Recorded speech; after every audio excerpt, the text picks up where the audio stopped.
Okay, on number 10, you're asked to insert appropriate grouping symbols to make the following equations true. This is a problem where it becomes so important to have a good eraser, because what we can do is we can try all the different possibilities until we get one to work out. So there are lots of different possibilities on this one. So I'm just going to look at one that I think would maybe work. I'm thinking about putting parentheses around the 7 minus 6, but the problem with that is I get small numbers that aren't probably going to work. So I don't think 7 minus 6 is going to work. So maybe we could try parentheses around this whole thing and see what happens. Well, if we do that, inside the parentheses, we get 7 minus 6, which is 1. And then we have 1 minus 3. Well, we don't know how to do 1 minus 3 yet. And so that one's not going to work. So that parentheses don't work. You have to go through and think about it.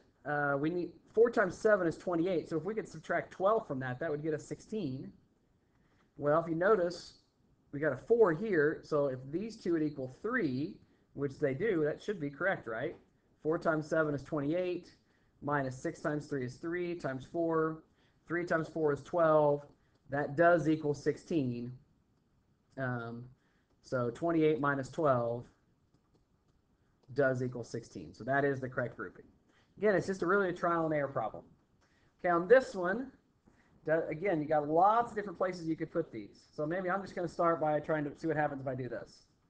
Well, 3 plus 2 is 5. 5 times 7 minus 3 times 2 is 6. Well, that's going to give me 35 minus 6 plus 1. That's something small. It's not anywhere near 60.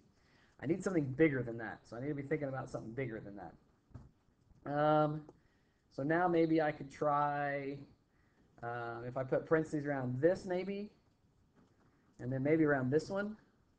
So that would give me 3 plus 2, which is 5, times 4, because 7 minus 3 is 4, times 2 plus 1. That gives me 20 times 2 is 40, plus 1 is 41. That wasn't enough, but the 20 seems good, right? 20 and 60 have quite a bit in common. And if you notice, what if I was able to multiply the 20 times 2 plus 1? Wouldn't that give me 60? And I do think that actually is going to work. So why don't we put parentheses around the 2 plus 1 as well? So 3 plus 2 is 5. 7 minus 3 is 4. 2 plus 1 is 3. Yes, that does equal 60. So the correct answer is that. Okay, on 12, you're comparing the statement, so you just need to evaluate both sides. So 2 plus 3 plus 4 is 9. 9 times 5 is 45. So on this side, you have 45. Over here, 2 plus 3 is 5. 4 plus 5 is 9. Oh, look, you have 45 also. So it's just equal to each other. On this one, evaluate inside parentheses first. 2 times 3 is 6. 6 plus 1. So you end up with 3 times 7.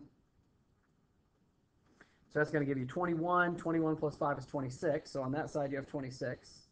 You can put it right here. On this one, you evaluate inside parentheses first. 2 plus 3 plus 1 is 6. So you get 2 times 3 times 6. 3 times 6 is 18 because you're still inside parentheses. 18 times 2 is 36. So which is bigger, 26 or 36? Well, 36 is bigger, so it's less than. 26 is less than 36. Absolute value of negative 5 is 5. Opposite of 3 is negative 3. Positive number always is bigger than a negative number, so that's greater than. 15. Absolute value of 5 is 5. Minus 4. Absolute value of negative 4 is 4. Absolute value of 4 is 4. 2 times 5 is 10. You got 10 minus 4. 4 times 4 is 16. Well, you're comparing now 6 and 16, so 16 is bigger, so it's going to be less than.